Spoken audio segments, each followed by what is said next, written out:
Hey everyone, Razzbowski here, and welcome back to Five Nights at Freddy's, the Sister Location. Today we're going to be discussing the fake ending and what significance, if any, it holds on the Five Nights at Freddy's storyline. Obviously, it does say the fake ending, however, there are some truths in here that could help us crack the code of at least the Sister Location and its meaning. Guys, this episode is going to be absolutely hyped out the ass, but who have I got with me this week? You've got, of course, Ryan. Other Ryan. And Dorco. Oh, baby, it's going to be good. Guys, if you're hyped for this video, then please hit that like button. It really is appreciated. Let's shoot for 83 beautiful likes, which is significant. And we'll get straight into this. Woo! So, to begin this video, guys, we firstly need to explain how you actually get this secret ending, because it's not intended for you to discover on a first glance.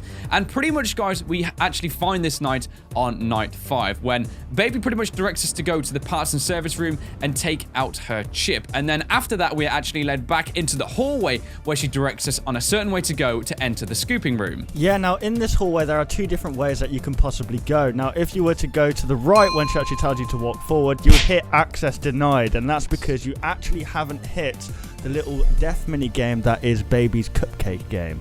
After disobeying a baby like the naughty children that we are, instead of getting spanked, what we need to do is get ourselves a key card. To get this key card, what you need to do is complete the death mini game completely. You have to kind of speedrun it. You have to give each one of the children diabetes via feeding them cupcakes, and you have to make sure you hit each and every single one of them. Hit them all, go back to the very start, and you will get a little bit of the storyline revealed to you. Like Scott always does in these mini games, he hides little tidbits of information. You go there, you get Baby, she drops down the ice cream, and this is where you see the little girl we've been hearing the voice of throughout each and every single night. She's been talking about wanting to go see Baby, she sees Baby, and that is the last thing she ever sees. Upon completing this minigame, you get the second star and the key card. So the minigame does have a significance, like Razzbowski said.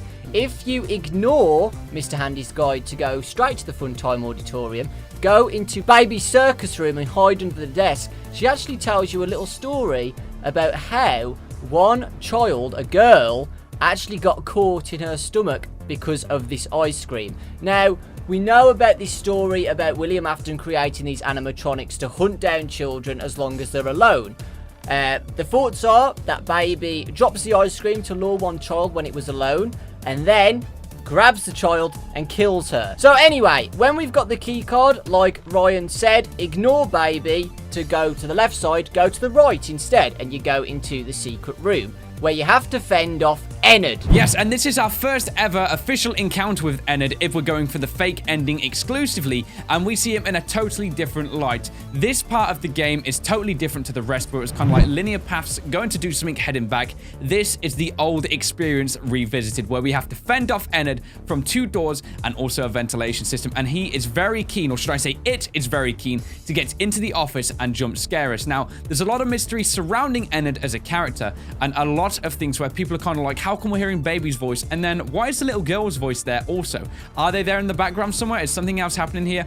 It's very unexplained, but there's actually evidence to suggest that some of these things that appear are very relevant, and they might be linked more directly to Ennard than we first thought. Yeah, now the things that this girl actually says, or Ennard should I say, who's mimicking this child, obviously psychological trauma or something like that on this guy that we're playing as. The dialogue that is actually said is, isn't that what you came here to see me, or to see her, if it's from Ennard's point of view. And then also she says stuff like, I know I was an accident. Now, if we link this back to the actual cartoon that we watched between nights, it kind of links hand in hand. We see a vampire in a purple suit neglecting their child and saying, the baby isn't mine. So it's almost like, did this character that we're playing as want this to happen to their potential daughter? That's if we are playing as William Afton or someone related. But yeah, that's on a completely different subject. But what happens at the end of this night is Ennard actually says, I will always find a way in. And then we get to the ending.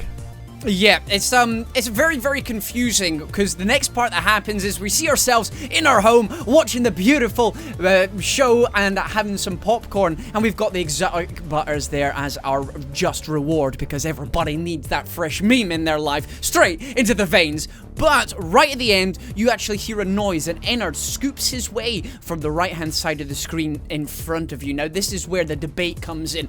How does Ennard get here? Why is Ennard here? Have we taken it home? Is Ennard here to jump scare us when the screen goes black? This is where the important stuff comes in, and it's very, very exciting. Personally, from my point of view, I think we have somehow had almost like a happy ending. The guy has been reunited with his child and brought it home, but it doesn't quite explain everything. There's 2s and 4s in all of this, so this is where we're going to be using the evidence we have to debate it. What do you think? Yeah, exactly.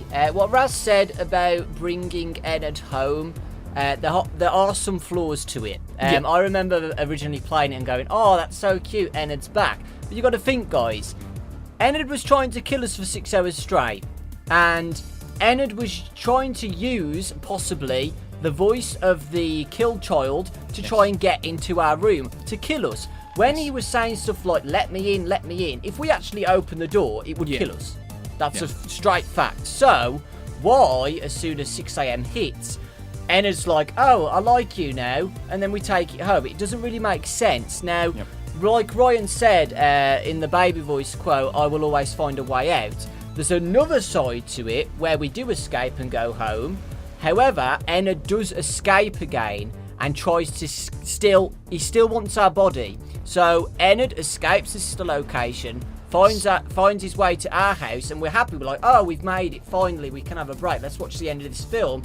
And then we look to the right, and Ennard's in our house trying to kill us again. And I guess that kind of has the two-way kind of, well, the double-edged sword, I guess you could say, because initially for the longest time, I thought that maybe it was a case of like a gameplay mechanic, just so that, for example, the fake ending has some unique elements to it. Maybe, even though Ennard's coming at us and jump scaring us from all angles, maybe it's not how it's meant to be intended, and maybe it's not aggression, it's just to have a little bit of fun up until getting this secret ending. But at the same time, from a plot standpoint, it does make sense for Ennard to probably be wanting to kill us, and this is why it could potentially still be the little girl, in my personal opinion, maybe seeking some revenge. And this also leads into who we actually play as, which we'll be discussing very, very soon.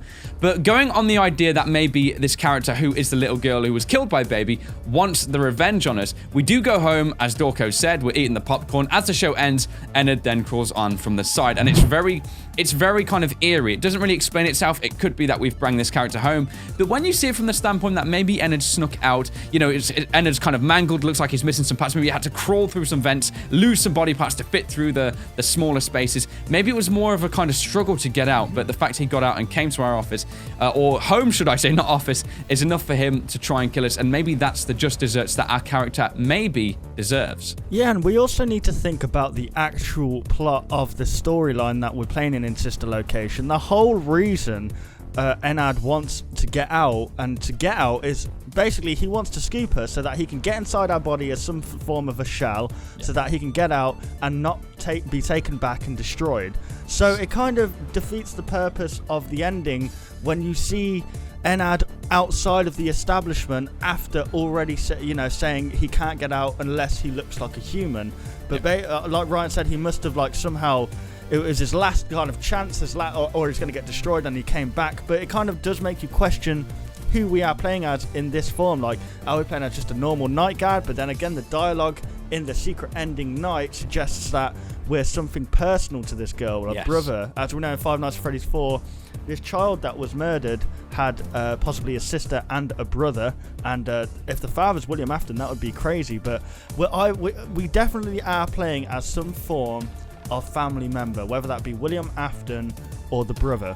What we do need to remember is that this whole secret night almost is actually real. Everything that happens in that room can be classified as real. It's only what happens after the night is complete that's the fake ending. So everything before that is real. For instance, all these voices and everything that Ennard is using, whether it's Baby's voice at the time, whether it's the little girl's voice, these are legitimate things that they are saying, so they can be used in lore discussions, as is the 1983 Easter egg we see when we put the panel in, and we can have the Five Nights at Freddy's 4 camera footage on the screens there as well. This is all needs to be taken into consideration and will help us solve the rest of the lore. So whatever is going on, whether it's... See, this is the interesting thing, and this is where I want to discuss the most, is Ennard's tactics here. Obviously, at some point, I think personally, the soul of the daughter is in Ennard. Yes. And it's using the abilities of the rest of these animatronics to mimic the rest of the voices. Obviously, Dorko's got a point he'll come on to in just a second to do it with Baby, but he's acquired all these abilities, and this is when we really see them all coming into place. I just said he. We don't know what it is, whether it's a he or a she. Ennard has acquired all these abilities and is using them to the best advantage. That's why when it comes to night 4 a.m. and we still haven't been allowed in, that's when they really begin to manipulate your heart, tug at your heartstrings by saying, you came back to see me, I was an accident, let me in, I want to be reunited with you, essentially. So I think it's the little girl's soul that's in here. The thing is, right, with all of Scott's creations in games, he tells us a story, but he gives us a choice on what to believe. Yeah. Yeah. Because when we go into the Night 5 Baby's parts and services room, we get a chip off Baby, and Baby says this is her voice. She'll be able to guide us through to the scooping room. Yeah. But we've still got that chip when we're in the secret room, because we take the chip and then we go, right, so Baby is still there. So it's hard to say whether it's actually Ennard speaking or when Baby's speaking. It's so confusing, and I think Scott's done that because we need to decide whether, oh, Ennard's the daughter, or oh, actually no, Ennard's just Baby and Baby's just manipulating, or Ennard's just manipulating different voices and it's not even the daughter. Because, so, well, you never see Baby, ever. Exactly. The only sight we ever see of her is when she's lying ready to be scooped on night 5. So it could literally be Ennard the whole time. And that chip could just be a fake thing. Because whenever you hear Baby speaking on night 5, Ennard's always there. Yeah, Whether it's in the background when you see the little image of him when you move to the scooping room, when you're in the auditorium ready to go left or right, Ennard's there as well. That's the jump scare you get. Yeah, the interesting thing as well is when we're hiding under the desk and stuff, we never see Baby either. Like, it's always, she only speaks to us when we're not looking at her. Yeah. So that's really interesting as well. Maybe she doesn't want to see us because she is Ennard.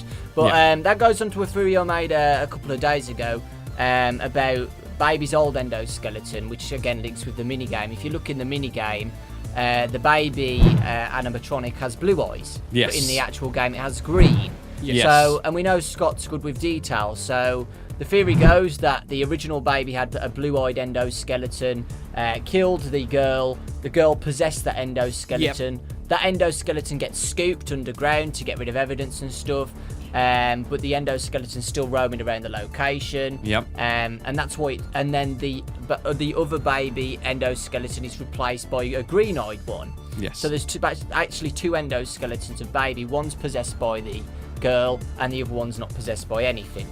And basically this blue-eyed endoskeleton gets all the other animatronics, including Baby's green-eyed one, because we see the green eye on the kneecap. Yeah, and that also explains, like, because then that would have meant that Baby, who actually put the ice cream in place for the little girl to take and then eventually killed her, could be Ennard, because Ennard has blue eyes, and it kind of contrasts it as well with the real ending, because then when we open our eyes, they're purple. But we have discussed this in the past from an anatomical point, where Ballorina's eyes are the only ones that would fit into a human skull. And we know, of course, that Ennard can literally just take apart himself, put it back together in any order he really wants, and might have the same conscience. So, simple case, taking the eyes out, replacing it with Ballorina's, and he is literally good to go. Well, there we go, ladies and gentlemen. That was the Five Nights at Freddy's Sister Location ending, the fake ending, explained. Hopefully you did get something from this. Remember, leave your thoughts and theories down in the comment section below. Next episode, we're going to be going over who we play as in the Sister Location. This is a heavy topic, a juicy meatball of a topic, so we're going to save that for next week. So if you're new around here, subscribe and get those butts prepared. But either way, make sure you check out the rest of the guys' channels.